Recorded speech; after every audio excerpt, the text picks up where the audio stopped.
Hey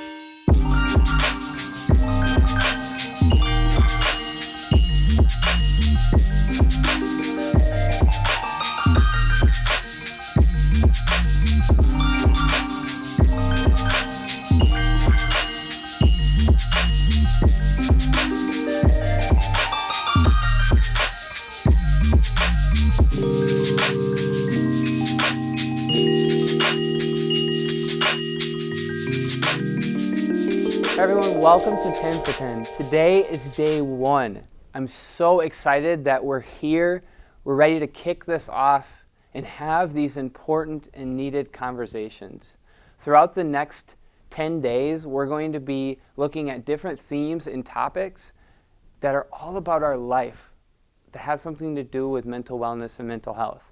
And I think what we're going to learn throughout the end of the week is that really all that we do has something to do with mental health and mental wellness. So we need to talk about it. And to help us start our conversations today, we're going to talk about relationships. And I've asked Emily Raisleger, a college student from St. Luke's, to join me in this conversation and share some more from her experience of how relationships have been an impact on her mental wellness and mental health. So Emily, thanks for joining me. Thanks for having this conversation. Thank you for allowing me to come. Yeah. So relationships, it's kind of a big topic, but it's also an important one that ties to kind of all of who we are. So if you could share a little bit about how relationships that you've had in your life have had an impact on your journey with mental wellness and mental health. I think that through everything that I've gone through with mental health, one of the only things that really helped me was having a few good friends that I could really talk to about anything. And I only have maybe 2 friends that I am super open about like all of my mental health with and all the struggles that I go through. And just having like a solid backbone of people to support you through everything and just talk through what you're thinking about and people who can understand what you're going through, it really can take a load off and help kind of in the recovery process when you get in those lulls of mental health. Yeah, and you said that you have like that small handful of people that you can really be kind of the most honest with. Would you say those are the people that don't take "I'm good" or "I'm fine" as an answer either? Oh yeah. I think for sure if I'm talking to one of those people and they ask me like how are you doing? I'm like, oh, I'm okay. They always kind of like dig a little deeper and they're like, okay, well, why are you fine? Are you actually fine? How was the last like couple of days or since the last time we've talked about it? And that's to me what makes in a relationship like so important is when they actually check up and like want to see how you're doing and they're genuinely interested. Because when you have like some like they're your friends, but they're not like close enough for like where they want to talk about anything. So they'll be like, oh, are you okay? And you say, oh, you're fine. And that's it. Or they just don't ask at all. So like the friends who really kind of dig deep, or even family members or whoever you're talking to that dig deep and like want to really know like the details, like, are you okay? What are you going through? Those are the ones that to me help the most because they actually genuinely want to know. Mm-hmm. And you said you've had some moments, and I know you and I have talked a little bit, you've had some moments where you call them lulls, like things were not so great and that can happen on and off. But in those particular moments, these people were there for you and advocating for you and not taking I'm just okay as an answer. In these relationships, are these also people that were able to help you advocate for yourself when you needed more help than maybe just that conversation? Were these relationships around you to help you in that way too? Yeah, because that was, I think, something that I struggled with from the beginning. I always wanted to like deny that anything was possibly wrong. And I never wanted to get help. Like even when I was in the hospital getting help, I still denied it. I was like, no, like I'm fine. Like there's nothing wrong. And then I didn't want to go to therapy for like a couple months, like after getting out of the hospital. And then I still was like, I'm going to therapy, but I don't need it. I'm not actually gonna like talk to them.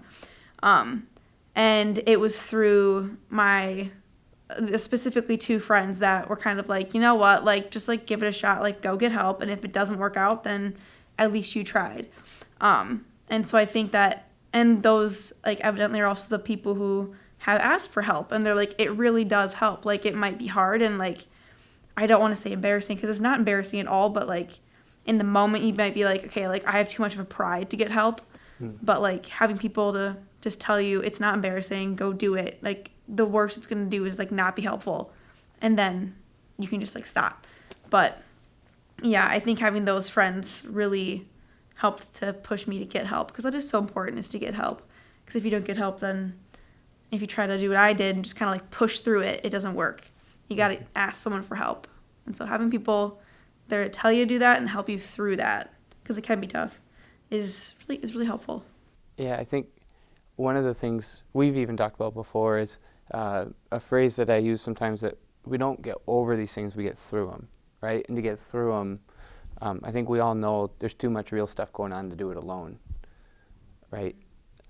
So you mentioned something in there that I think is really important to this relationships talk, that yes, having people around you to go to is super important, but also knowing that you can be in a relationship, that someone can come to you, is a whole part of a mental wellness journey too. How have you experienced that? I think that one thing that I've realized through being more open about my mental like struggles that I go through is that I've had a lot of people come to me and be like, okay, well, I'm actually feeling this way, and they share more about like their mental struggles. And the amount of people who have kind of come to me and I've been able to be there for them, it's so many more people that you would even imagine that are going through things that they just don't talk about because they don't have anyone in their life that they feel comfortable enough to do that. And so what I've come to realize is that I wouldn't, as much as I struggled in the last couple of years, I wouldn't trade it for anything, because I've been able to be there for so many different people, or just friends in general, that have been going through so many struggles that I had no idea beforehand because they were just too nervous or uncomfortable to say anything. So I think that having people to be there for me is amazing, but also I really like being there for other people, because that also helps, is making other people happy and making sure other people are okay. So I think that is equally as important as having people there for yourself. Yeah, and I think it's only in being together that we can break down this stigma of mental health, these things that we don't talk about or aren't willing to be open about. To go through that alone just leaves us talking to ourselves, right?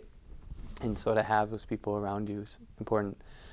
So if I can push you a little bit on this one, we've talked about all the positive things about relationships.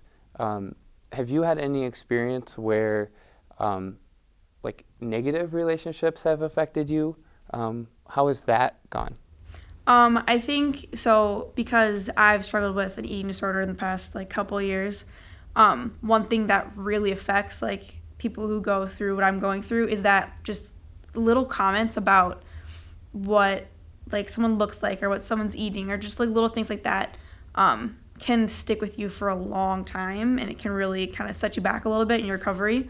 And I've had multiple people that used to be in my life and some people who are still in my life that make comments that are not okay, even to someone who isn't struggling, but just in general comments that on how much I would eat a day or how much one of my friends would eat a day. So there are some relationships that can really set anyone back, and especially so for me, people who make comments like that or friends that make comments like that really negatively impact me. But I've also come having friends at school that are kind and don't do that kind of stuff, people I can talk about maybe my issues with, kind of overpowers the negativeness from my other relationships that maybe aren't as good.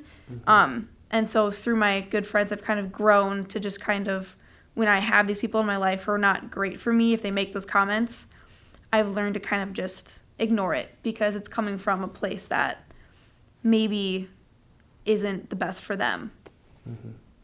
And I think that brings up an important point, that in our relationships, there's going to be all different ways that our relationships affect us, right? And that we talk about later in the week, self-care. But a part of self-care within relationships is knowing that setting a boundary is okay and is healthy. And I think your example and story of that is a good example of how that's important. So for today's question, I want you to answer in the comment section below the video, or wherever you're having these conversations, at home, at school, wherever it is. If you can answer, what is something positive about the relationships around you? And then what is something that maybe you can set a boundary around with the relationships around you? How can you take care of yourself within those as well?